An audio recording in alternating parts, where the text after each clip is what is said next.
Hey, so if you're looking to build a bed head similar to this one, or you're just here to see a Sparky struggle with timber work, then stay tuned. So this job started off as most DIY jobs do. The wife wanted a new bed head for our daughter's room, and we didn't want to pay the $800 for it, so I figured I could build it. So these are the plans that the wife drew up. She's quite handy with these. She did all the measurements. I double checked them. We've got 5 pillars, 338 each. They're not to scale, obviously. She's not up to that yet. And we've got 1450 high. So let's jump over to Bunnings and get some gear. Man, I'm happy. Grabbed all this for 20 bucks, a couple of offcuts, but all straight, all good. 18 mil, a little bit thicker than I would have liked, but for 20 bucks, you can't go wrong. You can't buy one of these sheets for 20 bucks, let alone all of it.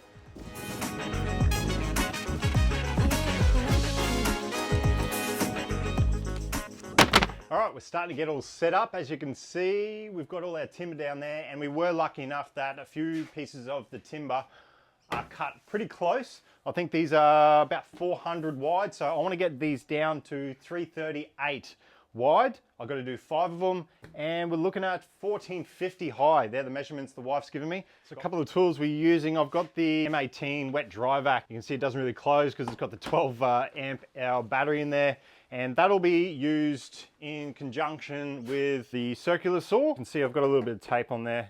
That makes a nice connection with the extraction there, so you don't have too much sawdust, especially when it's with MDF. Some of the other tools I'm going to be using, obviously a couple of tape measures. I like these little metal rulers. Super cheap, super handy, just to keep in your pocket. And you've got the smaller measurements there, just for some of the precision work. I don't know if I'll use it here, but it's always good to have. You've got a square. This is the Lufkin Crescent Square. It's actually a foldable one. It's really, really good. And I've also got another one there. That's the Lufkin larger square. If you have got a table saw, I've got a table saw there. It's not the greatest. I don't really trust it. So I'm not going to be utilizing that today. And if you have a track saw, that's even better. I don't have a track saw yet. I'm trying to get there slowly. I don't do too much timber work. So yeah, I'll get there soon enough. So there's a few different options. If you go to a lot of these stores, even Bunnings, they will cut these up to size. So really you could cut these width-wise and maybe even height-wise, depending.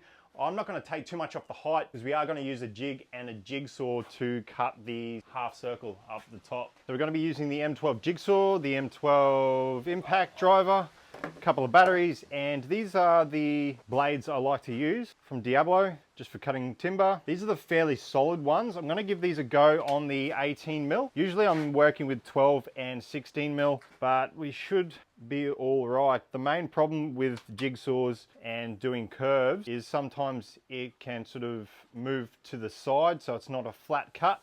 But with the harder blades, you can see this is mainly for straight. You can get ones for turns, and I think this should actually work a little bit better because I don't really want much flex out of it. So we'll see how that goes.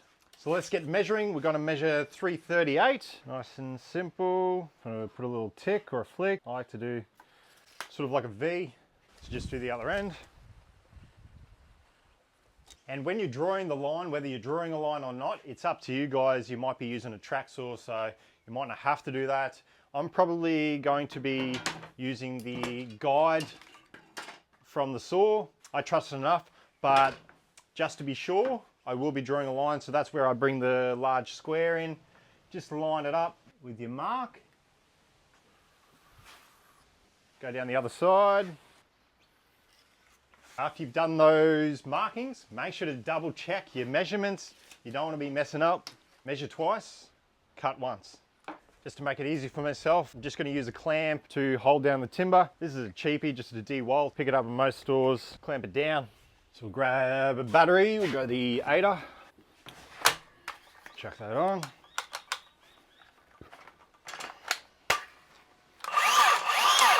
So we're just going to be using the saw guide. That's going to do me for this job.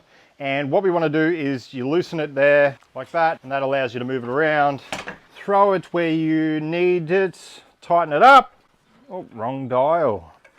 All right, get it in place. So you want the blade to be, so this side here, to be hard up on this line. You don't want it on the other side or right on it. At least that's how I do it. Maybe you're different. You can even do a little test trial. So as you can see, the right hand side's right on the line. The rest of it is on the offcut.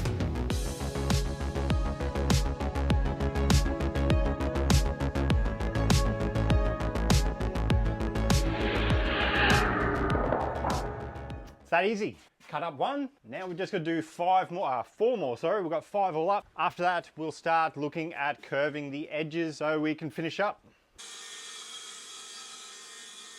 So now we have cut each of the individual pieces. We're going to put a semicircle into it. Super simple. All you need to do is make up a jig. So this is an offcut of the original MDF.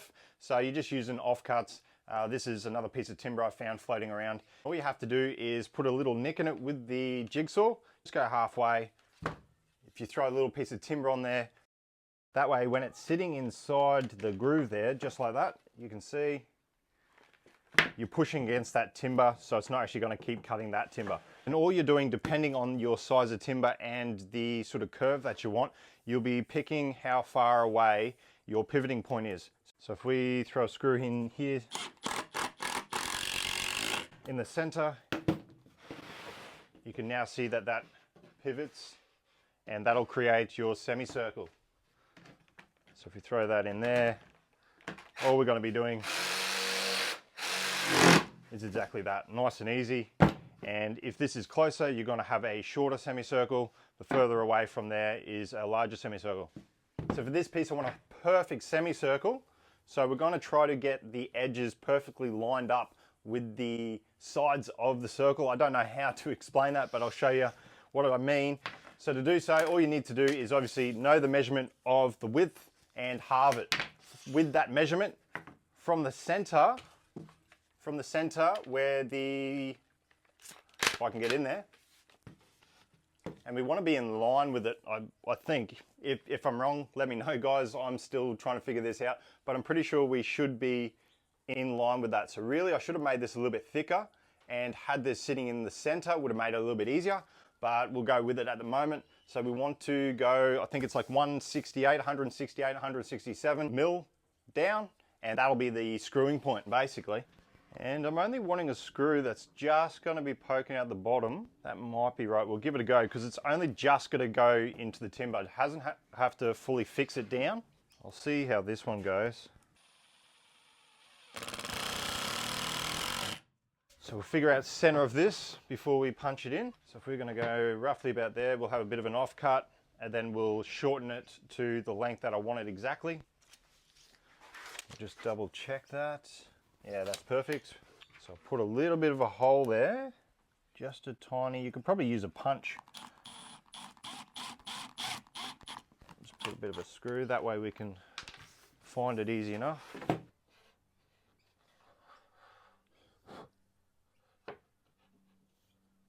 Beautiful. Beautiful. So, what you should see is that this side, that this lines up with the edge there. So as you can see, lines up perfectly. That's exactly what you want. And it'll be the same on the other side. Lines up perfectly. There you go. Nice easy jig. Takes almost nothing to make that.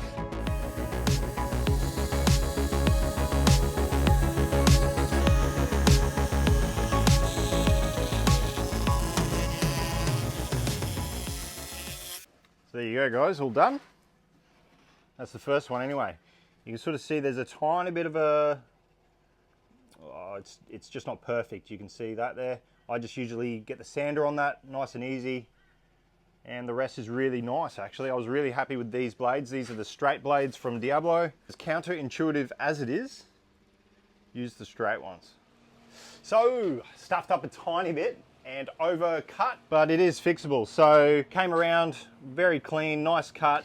And I just overcut, went too far. Should have stopped about there, don't know, just wasn't paying attention. But luckily, because I haven't cut these to length yet, all I have to do is move it down. I've just gone down roughly 40 mil. I've got plenty of length to play with. I think I'm cutting off maybe 500, something like that, I can't remember. But at the moment I've got plenty of length. So I'll do another cut, come around, and it should be fine.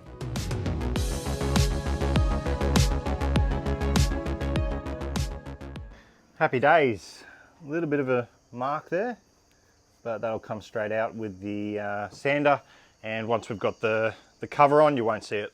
So midway through, the missus came up and said she's changed her mind on just the heights. So we were going to do all 5 the same height at I think 1450, but we're going to change it to stagger them. So the top one will be 1450, we'll go down to 1350 and then 1250. Obviously now that we have done the semicircle, this leaves it really easy to do the measurements. We're just going to measure from there down.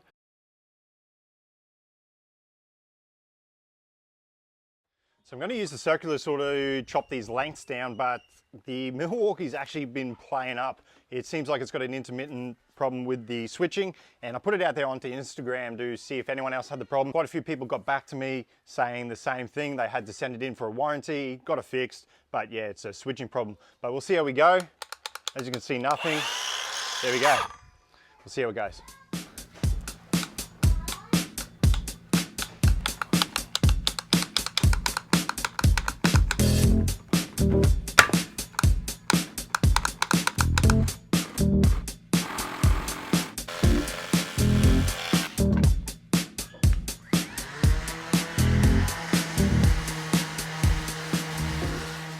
All 5 are done. These are the side 4. The middle one is getting the material put on already. The wife is figuring out how that's going to work. So they're looking good. So that's almost the final product. The wife just put this one together to see how it went. She hasn't done this before, so I've got to admit she's done pretty well, especially around here. Not a bad job, we'll go over that. It definitely came up pretty right. A few of the problems we are seeing though is, this is, I think it's a faux leather. Not really sure what that is, but it's not too expensive, but you can definitely see some of the creases from where they folded it up. A little bit of a crease there. I don't know if we can use something to fix that or not, but we'll figure it out.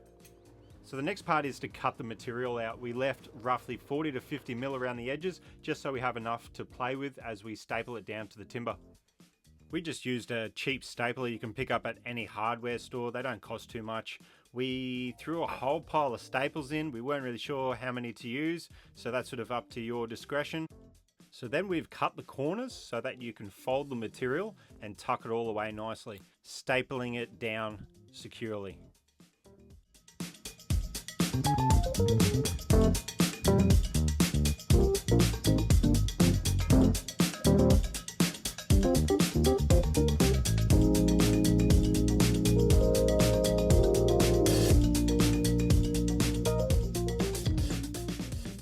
So this next part takes a lot of playing around with.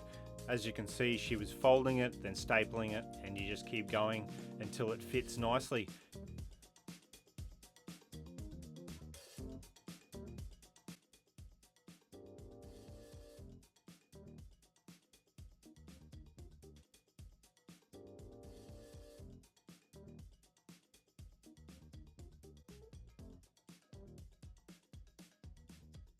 So while she's finishing off the fabric, I might work on the French cleat. So I'm looking at putting a French cleat on the back of the bed head so I can clip it onto the wall and it's going to stay there. Have not done this before, but it looks super simple. It's basically just 2 pieces of timber on a 45. So we're going to cut through this piece of timber here, which was one of the offcuts. We're looking at roughly, yeah, you're about 200 mil. So it's going to be 100 mil either side. And what we're going to do is basically, we're going to take these up and join them up there. We're just going to screw through into the back of the timber and through the French cleat. So basically it's going to sit there like that. That's going to hold these together. I might do probably 2 or 3. The other 2 won't be a French cleat. They'll just be a piece of timber. And the cleat, or the other bit of timber which the top bit goes onto, will fall onto that. So that's basically what we're looking at doing, and that's how it'll join everything together. So at the moment, the saw is actually starting to work again. I don't know why. It's something I'm gonna have to look at in the future, probably another video. We might open this up and see if we can find the terminal that is loose, or the connection that's loose. There's been probably 10 people now, 10 to 15 people that have had the same problem. So definitely something to look at. But what we've got to do here is put it on a 45. So on the dial here, you've got 45, put on that 45 degree.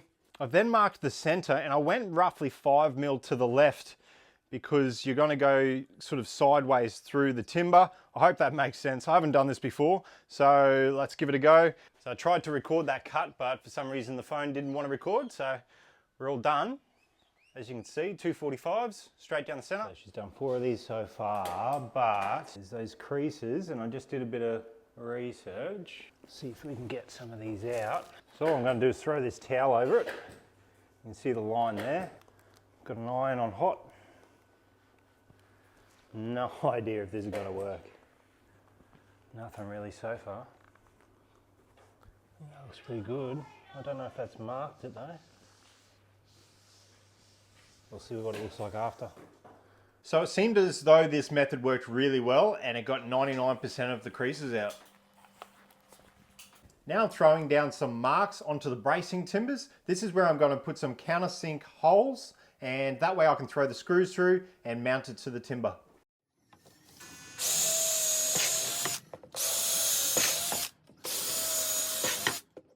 As you can see, we have finished the holes. We've done 2 per panel. Now we've just got to get some screws. These screws are actually for MDF, and all you have to do is make sure that they are short enough that they're not going to go through to the other side.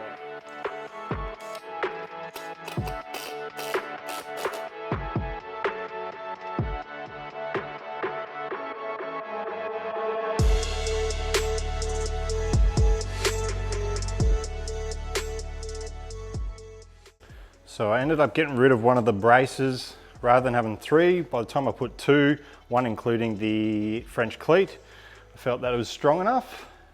And I put 2 screws in each. Sitting nice. And this is obviously the French cleat here. This part will go onto the wall. And when I put this up, they'll slot together and that'll hold it on the wall. Hopefully, that's my first one I've done.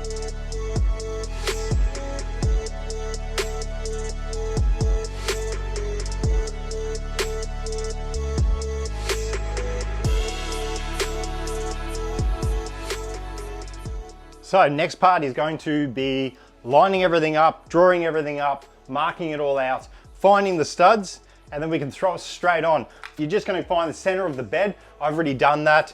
And then you want how high the French cleat's going to be. So my French cleat to the very top of the other part that's gone on the wall has to be 960.